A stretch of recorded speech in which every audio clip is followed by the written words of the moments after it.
Hi again, welcome back to ingvid.com. I'm Adam.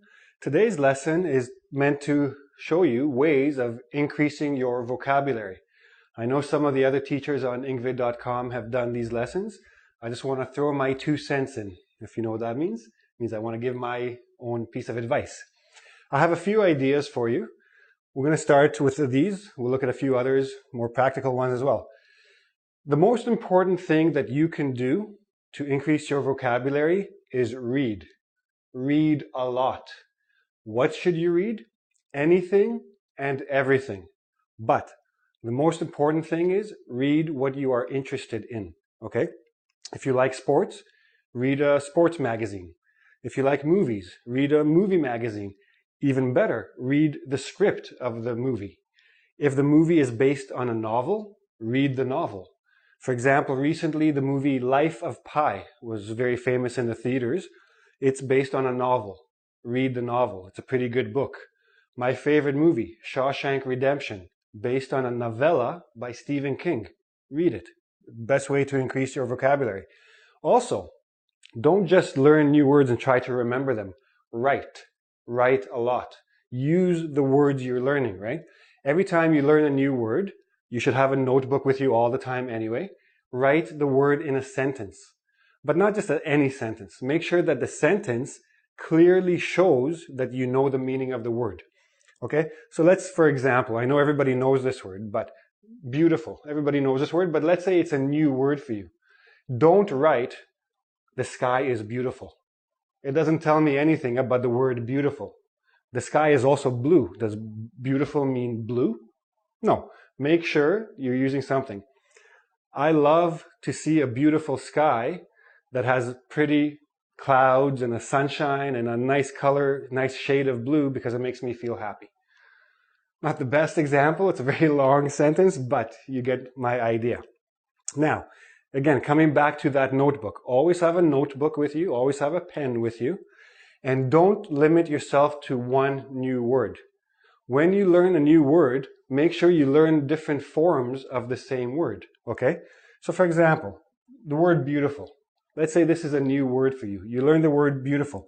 Put it in your adjective column. It's an adjective. That's what you want. But why not learn the other forms? For example, what is the adverb form of beautiful? I think most of you know it. It's beautifully.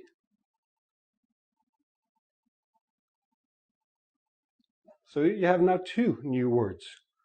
What is the noun form of beautiful? It's beauty. You now have 3 new words in your vocabulary. Is there a verb form of beautiful? Yes, as a matter of fact, there is. Beautify means to make beautiful. You now have 4 new words. Think of other words. Beautician. A beautician is a person who works making people more beautiful. She does facials and manicures and pedicures and wax and whatever else these beauticians do. Anyways, try to find other forms. Learn many words instead of just one word. Okay. Now, some people like to study roots and suffixes and prefixes. Personally, I'm not a huge fan of this recommendation, but first let me explain what a root is. For example, you have the root ject. So you learn inject, eject, object, subject, all the different words that come from the root. So many people only study the word or the root ject and think that it will help them understand all the words with this root. It's a good idea if you have the patience. I think most people who are studying English don't like to study roots because it's like studying another language. If it works for you, do it. If it doesn't, don't. Okay. And now another thing you can do, listen. Listen to any spoken English that you can. I think some of you may have heard of TED.com. It's a good website. People give talks and lectures about different topics. Listen. Listen carefully. Anytime you hear a word that you don't recognize, write it down. If you don't know the spelling, no problem. Write it phonetically. write the word just like it sounds. Then, if you have access to a transcript, means all the words that were spoken written down, check the transcript and find your word. If you don't have a transcript, go to a dictionary. Now, some of you have asked me to recommend a dictionary. Very simple, and they're online. You can get the paper one or the online one. Merriam-Webster's, m-w.com, American English. OxfordDictionaries.com, British English. Okay? Now, I know I've seen a lot of students use it like their electronic dictionaries. They go from like English to Korean, English to Japanese, English to Spanish. Don't do that anymore. Okay? English to English. This way, you're learning more words as you're learning one word. I don't know this word. I look at the definition. In the definition, I might be learning other words. Okay? You will maximize how many words you learn by using an English to English dictionary. Now, again, about those electronic dictionaries.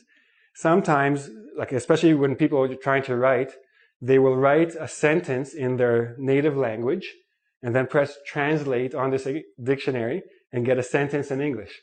Now, I've seen sentences that I knew came from the electronic dictionary because they made no sense. Okay? They were terrible, terrible sentences. Don't do that. Okay? The people who made these dictionaries might not know English very well. Keep that in mind. Okay? So these are some ideas. Now I'm going to tell you what I think are the best ideas to increase your vocabulary. Okay, so now we're going to look at a couple other ways you can increase your vocabulary. These are very effective, but they take a lot of patience, a lot of perseverance. You have to try hard. You have to keep doing it because vocabulary, not so easy, right? Okay, so first we're going to start with cards. You get yourself a stack of cards, maybe this big. Not too big because you want to carry them in your pocket, take them with you everywhere you go, okay? On one side of the cards, you're going to write words. 4, maybe 5 words that are new words for you.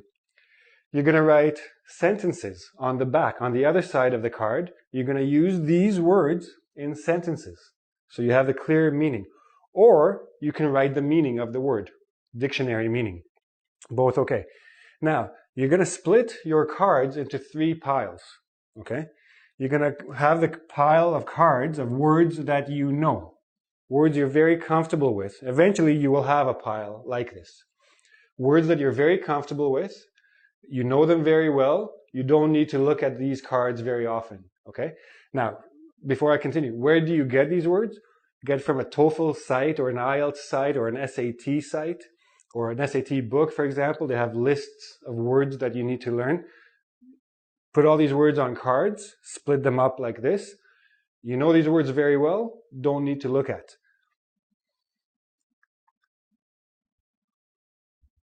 These words you're almost sure, or at least you recognize these words. You've seen them before, you've heard them before. You can guess what they mean, maybe in context. So you're not sure, put them in this pile. This pile you will look at all the time. And then in the last pile, you put words that you really don't know. Okay? This is the pile you will look at the most. You will study these words. As they become more familiar, you move them to this pile. This pile you study also very regularly. You take this pile is the one you put in your pocket and take with you when you go outside. On the bus, look at your words. Long line at the bank, pull out your cards, look at the words, okay? When this word becomes very comfortable for you, when you know what this word means, move it over to this pile, leave it at home, okay? Don't know, almost sure, no. Study, move, put aside. Once in a while, look at them, just make sure you remember. Because if you never look at these again, you will forget them, okay? So it's all the time, continual. You have to practice. Vocabulary is a lot of memorization. That's the way it is. Now, here's another thing you can do, okay? This is the last one I'll show you today. What you do is you make yourself groups of words, okay? You can do it many ways. You can make yourself a little, like a little brainstorm. For example, if we're looking at roots, you write the root in here, eject, and then you write reject, inject, eject, subject, etc. Or in a list, however way works for you. So 3 ways that I will recommend to group words. Again, if you like the roots, group them like that. Eject, reject, object, subject, inject. Now, the reason you're going to make groups is because maybe you don't remember object, remember noun or verb, but you remember ject. You remember this group. You sort of remember what ject means, so you can apply it to object. Ject is like push in most contexts. Object is push away, refuse. Okay? So if you don't remember the word, hopefully you will remember the idea of the group, and then that will remind you what the word means. Okay? Another group you can use is similar meanings, so synonyms, words that have similar meanings, or a similar function. Okay? So for example, I'm going to look at this function, increase. Extend, expand, accelerate, intensify, reinforce. All of these have some sort, in their meaning, have some sort of connection to increase. Extend, make longer, increase length or time, duration. Expand, increase size or scope. Accelerate, increase speed. Intensify, increase intensity. Reinforce, increase strength. So maybe you see the word reinforce, you're reading something, you see the word reinforce, you're not exactly sure what it means, but you remember the group it was in. The group was the increase group. So reinforce means increase, plus the context of the sentence you saw it in will help you understand it means increase strength. Or sometimes it could be increase number, like number of soldiers, reinforce the position. The last group is theme. For example, let's say for today, the theme is technology, okay? So you write words that have to do with technology. Obsolete, state of the art, update, downgrade, cutting edge. All these words we can talk about like computer softwares or computers. Obsolete, old, not useful anymore. Nobody uses this anymore. Windows XP. Maybe not completely obsolete, but almost obsolete. Hardly anybody uses it anymore. State of the art means the newest. Cutting edge, the newest, the most modern, the most advanced you can get. Update, to make newer. Downgrade, to make less. For example, I have Windows 8. I don't like it. I want to downgrade to Windows 7, but can't do it. Windows 8 won't let me. But anyway, so you have a theme, you have a function, you have the root. Learn in chunks. If you don't remember one word, you'll remember the group. It'll help you understand the word you're looking at, okay? Go to ingvid.com. I'll give you a quiz, give you some more practice with these ideas. And subscribe to my YouTube channel. And come again when we'll do this again. Thanks.